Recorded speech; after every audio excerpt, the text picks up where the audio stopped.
What if I told you that most people today are living in quiet defeat, not because they lack talent, but because they lack mental strength? We scroll, we compare, we envy, and then we wonder why we feel stuck, weak, or lost. We chase comfort, yet feel exhausted. We avoid pain, yet suffer daily. The truth is hard. Comfort is killing us slowly, while struggle, though harsh, holds the seed of real power. But here's the twist. The ancient Stoics knew this long before smartphones, social media, or self-help books. Marcus Aurelius, a Roman emperor and one of the greatest Stoic philosophers, once said, "You have power over your mind, not outside events. Realize this, and you will find strength." That's not just a quote. That's a weapon, a mindset, a way to live in chaos and remain unshaken. Stoicism doesn't make life easy. It makes you unstoppable. In this video, we're diving deep into 8 brutal Stoic laws that will force you to level up, mentally, emotionally, and spiritually. Not inspirational fluff. Real talk, real change. Each of these laws is drawn from raw Stoic truth, battle-tested in ancient Rome, and still painfully relevant today. Before we begin, I need you to do one thing. If you're serious about growth, don't just sit back and watch this like another motivational clip. This isn't background noise. This is your wake-up call. Like this video right now. Drop a comment as we go through, especially when a point hits hard. Share it with someone who needs this.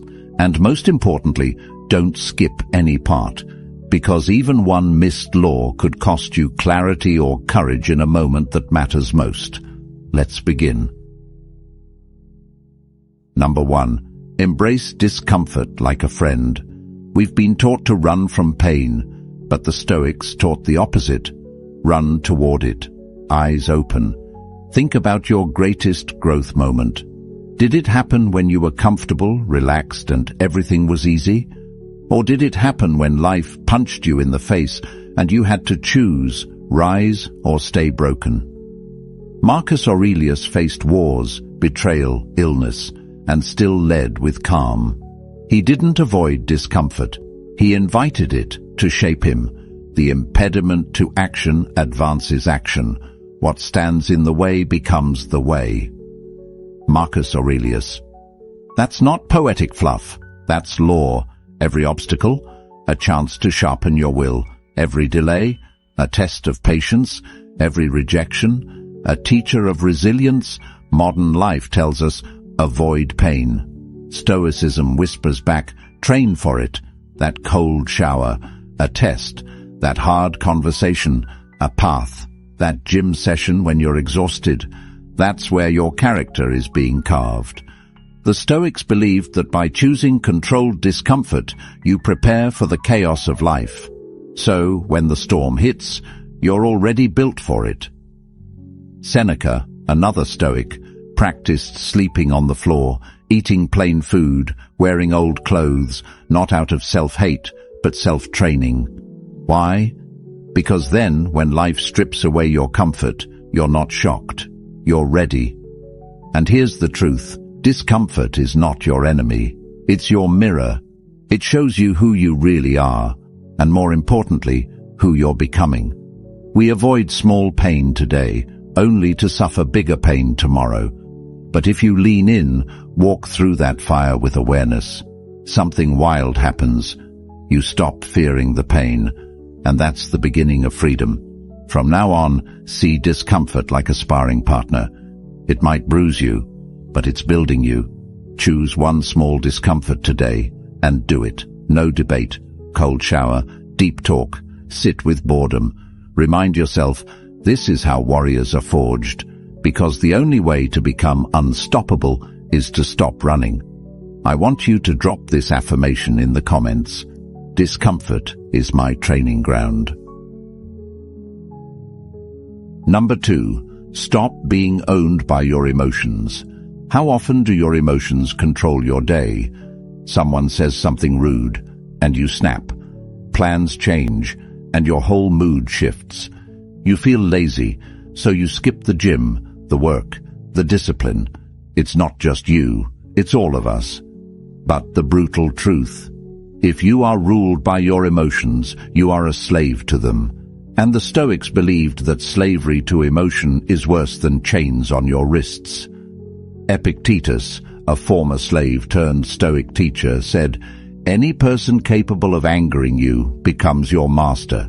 They can anger you only when you permit yourself to be disturbed by them." Let that sink in. That person who cut you off in traffic, you just handed them your peace. That breakup, you handed it your identity. That one rude comment online, you gave it your joy.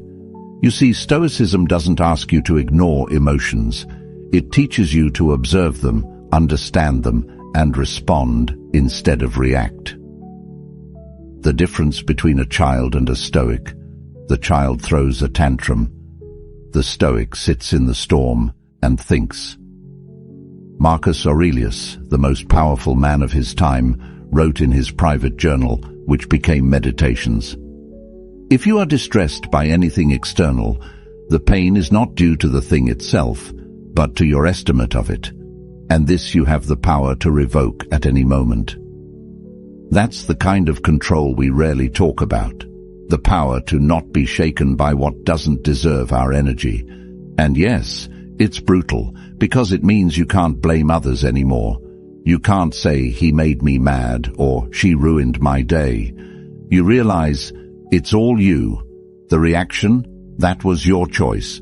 But here's the empowering part: you can choose again. You don't have to be a slave to your feelings. You can feel anger without acting in anger. You can feel fear and still move forward. You can feel sadness without drowning in it. That's emotional strength. That's Stoic freedom. Try this next time you feel triggered. Pause, don't act. Breathe. Ask, is this feeling useful right now? Respond with intention. This isn't being robotic, it's being in control. When you stop being owned by your emotions, you become clear, calm, powerful. You show up steady, and people notice. You don't get pushed around by every little thing anymore. You're grounded. And in today's emotionally chaotic world, that kind of stability, it's rare, it's magnetic, it's unstoppable. Real growth begins when you stop being a puppet and start being the master. Number 3. Stop expecting fairness. Life owes you nothing. One of the fastest ways to suffer is to expect life to be fair. Let that settle for a second. You work hard, and someone lazier gets the promotion. You love deeply, and they walk away. You do the right thing, and still get punished. And then the anger comes. This isn't fair. But here's the Stoic truth. Fairness is a myth we create, not a rule of the universe. Marcus Aurelius wrote, "You can commit injustice by doing nothing." Even he, Emperor of Rome, saw injustice every day. But instead of whining, blaming, or spiraling into despair, he grounded himself in one unshakable idea. Life is not about fairness. Life is about strength. The Stoics never expected life to treat them kindly. They expected pain, loss, betrayal, change. And because they expected it, they were ready for it. Let's get brutally honest. Fairness is a beautiful idea, but it can also make you weak if you cling to it too tightly. When we say, "This isn't fair," what we're often saying is, "I don't like how this feels, and I don't want to deal with it." But here's the law. You don't grow by expecting fairness. You grow by facing reality and moving forward anyway. Look around. Bad things happen to good people. Evil people sometimes win. Effort doesn't always equal reward. That's not negativity, that's life. Now here's what separates the average from the unstoppable. The average person waits for fairness. The Stoic, they build power within so strong that nothing external can break them. This doesn't mean you become cold or heartless. It means you stop waiting for the world to treat you right, and start treating yourself right, regardless of how the world behaves. Seneca once said, "Sometimes even to live is an act of courage, especially when life seems unfair." Here's what you do instead of complaining. You use the pain as fuel. You build skills so strong they can't be ignored. You love deeply without expectation. You face betrayal and walk forward with dignity. The Stoic approach is radical responsibility. Not because it's always your fault, but because it's always your move. You don't get to control how life hits, but you always get to control how you respond. And that response, that grounded, calm, warrior-like response, that's what makes you unstoppable. Fairness is not promised, but freedom is earned, one powerful choice at a time. Number 4, focus on what you can control. Let go of the rest. The Stoics believed that your power lies in a very small, specific place, inside your control. Everything outside of that, let it go. Epictetus said it simply, "Make the best use of what is in your power and take the rest as it happens." Here's the trap most people fall into. They try to control other people. They try to predict the future. They obsess over outcomes, and then they wonder why they feel anxious, powerless, angry. But let's break it down. What is truly under your control? Your thoughts, your choices, your actions, your response. Everything else? Opinion, chance, uncertainty. You can't control the weather, but you can control how you dress. You can't control whether people like you, but you can control how you treat them. You can't control the economy, but you can control how much you learn, how you spend, how you prepare. That shift in focus is massive. It gives you back your power. Instead of being pulled in 100 directions by things you can't affect, you stand strong, centered in your own actions. Imagine you're in a storm at sea. The Stoic doesn't scream at the wind. He grabs the wheel and navigates the ship. That's what makes you calm when others panic, focused when others complain, disciplined when others drift. It's not about pretending the outside world doesn't matter. It's about deciding what gets your attention. And 90% of what people worry about, completely outside their control. Here's a simple practice. Every time you feel stressed, ask yourself, is this within my control? If yes, act. If no, let go. Simple. Yes. Easy. Nah. Powerful. Absolutely. Marcus Aurelius reminds us, you have power over your mind, not outside events. Realize this, and you will find strength. And when you live this, people notice. You become unshakable, not because you control everything, but because you control yourself, no matter what happens. Number 5. Practice voluntary hardship to build unbreakable will. In a world addicted to comfort, discipline becomes a superpower. The Stoics didn't wait for life to challenge them. They challenged themselves first. Not to suffer, but to strengthen. Not to punish, but to prepare. Seneca once wrote, "Set aside a certain number of days, during which you shall be content with the scantiest and cheapest fare, with coarse and rough dress, saying to yourself the while, 'Is this the condition I feared?'" This was voluntary hardship, a chosen moment of discomfort in order to build a mind that wouldn't crack under pressure. Now think about this. Most people today avoid discomfort at all costs. They never skip a meal. They never sit in silence. They never go without convenience. But what happens when life does get hard? They break. They panic. They blame. The Stoic. They've already trained for the hard days. They've already practiced hunger, fatigue, rejection, boredom, struggle. That doesn't make them invincible. It makes them adaptable. You don't build willpower by watching motivational videos. You build it by doing the thing you don't want to do, on purpose. Voluntary hardship could look like this. Fasting for 24 hours to remind yourself that you control your urges. Taking a cold shower when your mind screams no. Saying no to a luxury you can afford, just to sharpen your self-restraint. Waking up early to train when your body craves the bed. These small choices, they stack, and over time, you become dangerous, not because you're cruel to yourself, but because you realize the truth. Comfort doesn't make you stronger, challenge does, and when hardship comes, as it always does, you don't run, you smile, because you've already walked the fire by choice.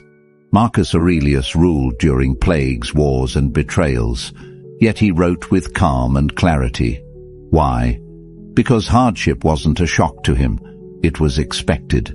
And when hardship is expected, it loses its power to paralyze you.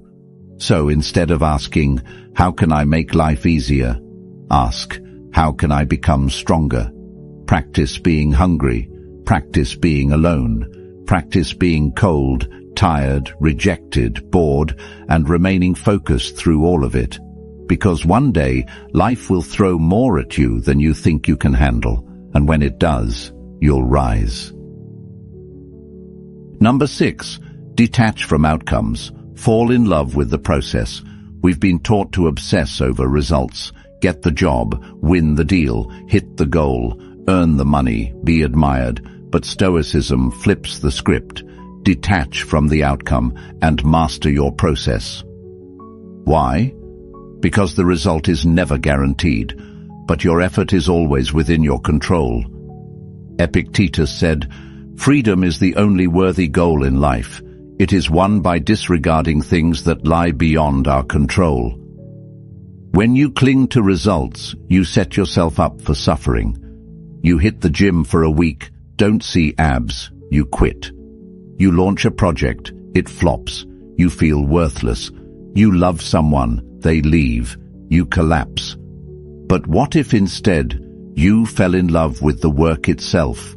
The showing up, the writing, the building, the thinking, the learning, the effort. That's the Stoic path, because when you focus on the process, you always win, even if the result isn't what you imagined.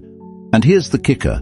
Ironically, when you let go of needing the outcome, you start to achieve more, because you're not desperate, you're not emotional, you're not driven by validation, you're grounded in action.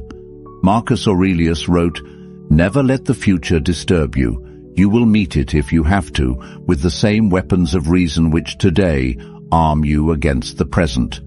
Meaning, stop obsessing over what might happen. Just work your process with courage, right now.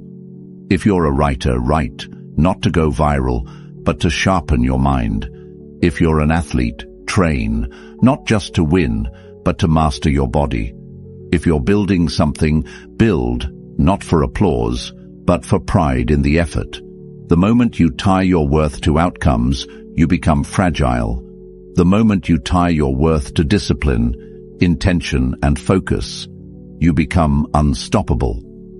Here's a Stoic mindset shift. Show up like the result is already done, and you're just enjoying the craft. Whether you fail or succeed, bonus. You've already won, because you did the work. Number 7. Embrace death. Live with urgency and purpose. Most people live like they're going to live forever. They waste time, delay dreams, stay stuck in bad habits and worse relationships. But the Stoics meditated on death, not to be dark, but to wake up. Marcus Aurelius wrote, "You could leave life right now. Let that determine what you do, say, and think." That's not fear, that's freedom. It's the realization that life is short, and we don't get to choose when it ends. So every moment wasted is a moment we never get back. Let that hit you. You don't get to wait for someday. You don't get to keep telling yourself, "I'll do it later." You don't get to assume that tomorrow is guaranteed. The Stoics practiced something called memento mori. Remember you will die. They didn't say it to be grim. They said it to stay focused, present, and intentional. Because when you truly realize that your time is limited, you stop wasting it. You stop scrolling for hours. You stop arguing over meaningless things. You stop tolerating mediocrity, and you start creating, loving, moving. Now, not later. Seneca once said, "It is not that we have a short time to live, but that we waste a lot of it." You might not control how long you live, but you do control how deeply you live. And the most dangerous lie is this: there's plenty of time. Nah, there isn't. That risk you keep avoiding, that business you keep postponing, that person you keep meaning to forgive, that change you keep saying you'll make next year. This is your moment. This is your time. The Stoic doesn't ignore death. He stares it in the face and says, "You will not catch me sleeping on my life." This awareness doesn't make you anxious. It makes you alive, because the person who truly remembers death speaks truthfully, loves openly, works with urgency, lets go of ego, stops fearing failure, because the ultimate failure is a wasted life. Live like you're on borrowed time, because you are. And when you do, you become magnetic, focused, powerful. You don't chase cheap validation. You move with purpose. People feel it. You feel it. Number 8. Be a warrior for virtue, not approval. Let's be honest. Most people live for likes, praise, attention, applause. But the Stoic doesn't move for the crowd. The Stoic moves for virtue. Marcus Aurelius said, "Just that you do the right thing, the rest doesn't matter." In other words, live with honor, even if no one sees it. Speak the truth, even if no one claps. Keep your word, even if it costs you. Train hard, even when nobody's watching. That's virtue. That's what builds a soul that can't be bought. And it's not about being perfect. It's about being principled. Now, here's the hard part. Doing the right thing is often the hard thing. It's easier to lie. It's easier to impress than to be authentic. It's easier to chase approval than to stand alone. But every time you choose what's right over what's easy, you sharpen your edge. You become someone your future self can admire. You build an identity that no one can take from you. Seneca reminds us, "I will govern my life and thoughts as if the whole world were to see the one and read the other." That's power. That's a life that doesn't crumble under pressure because it's built on integrity. In a world of image, the Stoic is real. In a world of noise, the Stoic is still. In a world of performance, the Stoic is genuine. You want to be unstoppable? Don't live for praise. Live for your values. Live in a way that, even if stripped of status, money, followers, you'd still stand tall. Because the moment you stop needing the crowd, you become the kind of person they follow anyway. Be the warrior for what's right, not what's popular. And even if you walk alone, walk like it's the only path that matters. If you've made it this far, it means something deep inside you is ready to evolve, to leave behind the distractions, the weakness, the emotional chaos, and step into something greater, not perfection, but power, not domination over others, but mastery over yourself. That's the Stoic path. It doesn't offer you comfort. It offers you clarity. It offers you direction. It offers you a life of meaning, even when the world around you is crumbling. Marcus Aurelius, Seneca, Epictetus. They didn't write for a world that was easy. They wrote to survive storms, battles, betrayals, and death, with dignity. They taught us that true strength isn't in muscles or money. It's in the man who keeps his word, the woman who faces fear without flinching, the soul who does the right thing, especially when it's the hard thing. You don't need to wait for motivation. You don't need the perfect moment. You just need to begin right now. Train your mind. Expect struggle. Detach from outcomes. Hold your principles. Live like your time is running out, because it is. And the beautiful part, You don't need applause. You don't need praise. You don't need anyone to understand you. Because when you walk the Stoic path, you become unshakable from within. And that kind of strength, it's rare, it's real, and it's yours. I want you to drop this affirmation in the comments. I am becoming unshakable day by day. Now, if this message resonated with you, if something inside you lit up, if you felt a spark of truth, do not keep it to yourself. Like the video, comment your favorite law, share this with someone who's on their journey, and make sure to subscribe to the channel. We are building a community of thinkers, warriors, and real ones who want more than noise, who want to live with purpose. And remember, do not skip any parts of your life. It's all training. It's all transformation. Keep showing up. Keep choosing strength. And don't stop until you become unstoppable.